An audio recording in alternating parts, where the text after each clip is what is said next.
oferi încă o dată șansa de a regăsi clipele ce-au fost și s-au risipit și tot ceea ce împreună am clădit, portând mereu doar privirea ta.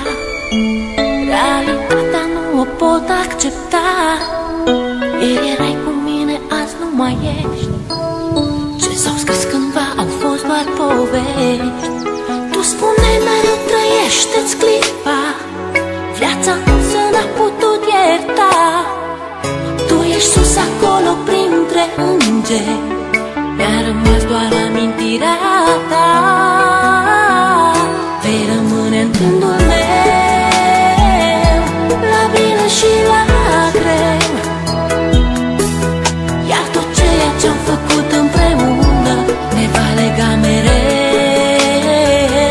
Vei rămâne în gândul meu, la bine și la greu.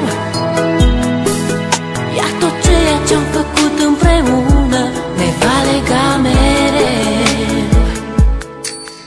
Astăzi cerul parcă e înorat, totul în jurul meu îmi pare schimbat. Uneori viața e de neînțeles, ea nu iartă, iar tu nu ai de ales. Este ultimul tău drum, te-am pierdut, amintirea se așterne în trecut.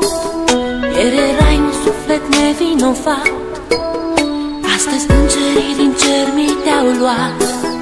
Parcă ieri trăiam speranțe și vise, parcă ieri aveam tot ce ne-am dorit. Tu spuneai că viața merge înainte, mă întreb oare chiar s-a sfârșit. Vei rămâne în gândul meu, la bine și la greu.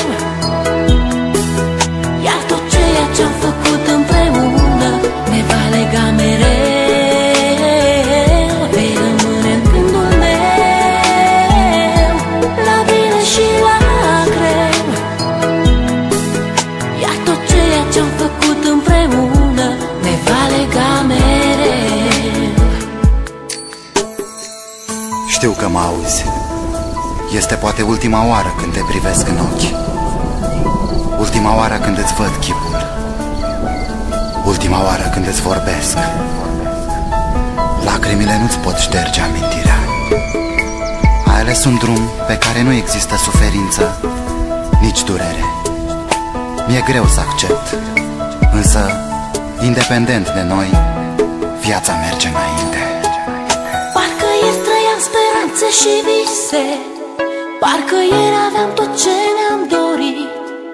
Tu spuneai că viața merge înainte, mă întreb oare chiar s-a sfârșit.